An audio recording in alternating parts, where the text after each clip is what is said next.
Many years ago, I read where Napoleon Hill pointed out that the imagination is the most marvelous, miraculous, inconceivably powerful force that the world has ever known. And you know, the average individual uses the imagination, if they use it at all, against themselves.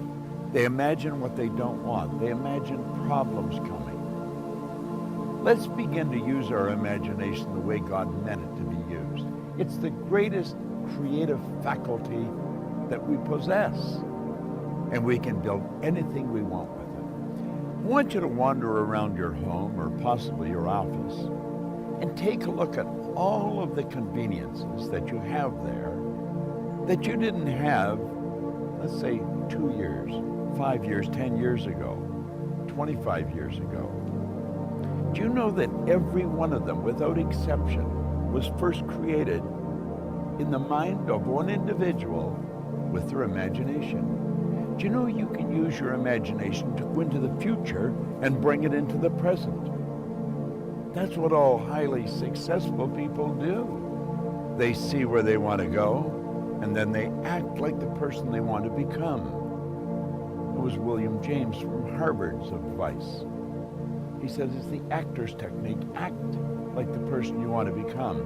How do you do that? Well, you use your imagination, of course. You see, it's a strange phenomena, but the greatest gift we've got is used very well up till the ages of 4 or possibly 5. The little child, we always wonder what's going on in their mind. They're using their imagination. They're building wonderful pictures in their mind. But then they get to school, and wham, like that, it comes to an abrupt halt. It's called not paying attention. Daydreaming.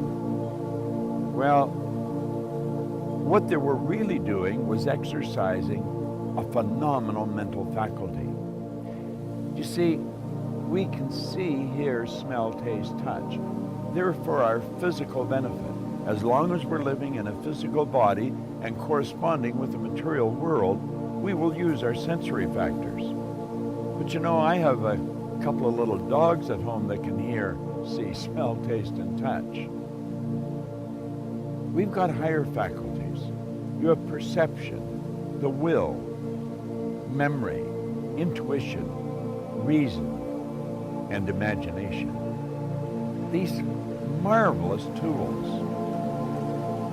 We can take our imagination and build an image in our mind of how we want to live. Block out what's going now. Don't let your present results have anything to do with this. Just what you want. And it's with your imagination that you will build it. Everything that we have, the camera that I'm speaking to right now, was first created in the mind of one individual. Think of how our world's changed. You see, we were gifted with these higher faculties. We're God's highest form of creation.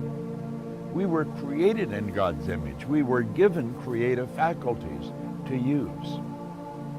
And you know, they're only used by 2 or 3% of the population. It's almost inconceivable that people would wander around with so much power and potential and squander it. See, the average person literally tiptoes through life, hoping they make it safely to death. It's such a shame, and it doesn't have to be that way. Think we have giant corporations and little wee creative departments. And the primary reason for that is the average individual really does not believe that they're creative. Now think. Everyone's creative, and no one is more creative than another. It's just that some have chosen to use their creative faculties to a greater degree than others. Imagination, your imagination. What do you want? How do you really want to live? Build the picture in your mind. There's a power that is flowing to and through you. A creative, unadulterated power. It can be photographed leaving your body. Way back in the 30s, Semyon Kurlin, the Russian photographer, perfected a form of photography where you can actually photograph a person's body and you will see the energy glowing from them. Well, that energy flows into your mind. And it's the images you build in your mind that's going to dictate the vibration that this instrument you're living in is in. And the vibration on a conscious level is called feeling. Make certain that you exercise your imagination daily. Build beautiful images in your mind of how you want to live, and then hold those pictures there and live that way. The imagination, the greatest nation in the world, the imagination. You've got one. It's a marvelous creative tool. It deals with the invisible side of your personality. You see, no one will ever really see you. They'll only see your body, and they'll see you the great work that you do. Make certain that your work is great work.